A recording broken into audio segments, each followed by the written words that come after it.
Joining me now with more on the guilty conviction in the Boston Marathon bombing trial is Roger Goldman. He's a professor of law at the St. Louis University School of Law. He joins me now from Boston. So, sir, your reaction to this guilty verdict on all 30 charges? Well, no surprise here. The defense really didn't deny that he participated in the act.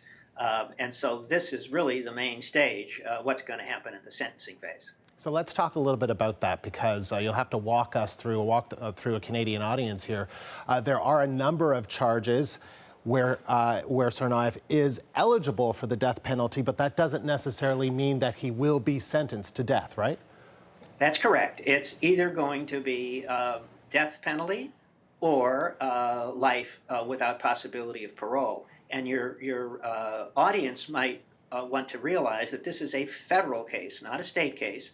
And although there are very, very many state death penalty cases, on the federal side, it's fairly unusual. For example, there are, since 1988, when the federal death penalty was reinstated, 74 persons have been sentenced to death, but actually only 3 executions have taken place. So why is that instructive? Just because it's rare, and is it challenging in terms of this next sentencing phase?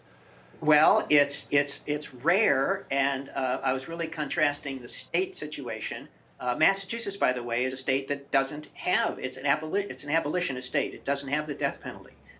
So what you have here that makes it quite interesting is these are Massachusetts citizens.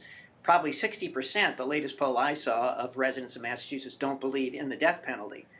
So, as I say, this might be very different if this were Texas, Florida, or Missouri, where this was taking place. That's certainly very interesting. So what do you think, how instructive do you think, a couple of things here, and this is all speculation at this point, but that the jury took just 12 hours in their deliberations, that they found Tsarnaev guilty on all 30 charges? Do you think that that could influence, and given the horror of the Boston Marathon bombings, do you think that could influence this Massachusetts jury, where there is no death penalty, as you say, in this federal case, to inch towards a death penalty sentence?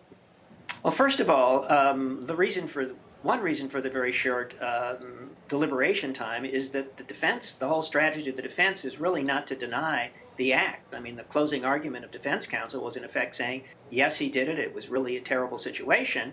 Now we're going to the main act, which is, should he be put to death given the circumstances of his brother being the mastermind behind all this and the family tragedies that they experienced in Russia? So no, none of it's been a surprise so far.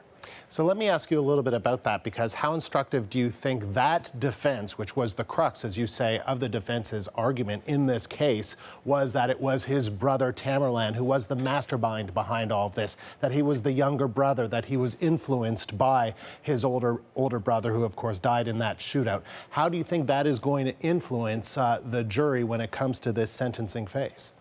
Well, of course, that is the $64,000 question.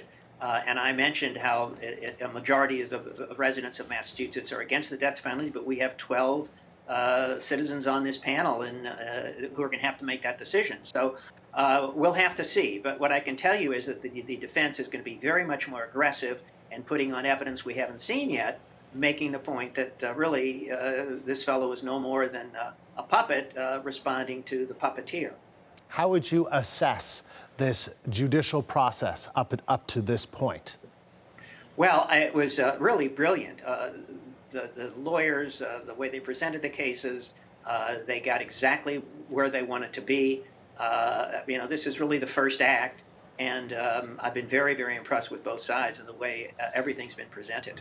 All right, final question to you, and that is, so we're hearing that the jury has in fact been dismissed for the week. So what do you think that means in terms of when the sentencing phase will take place, and how long could that take?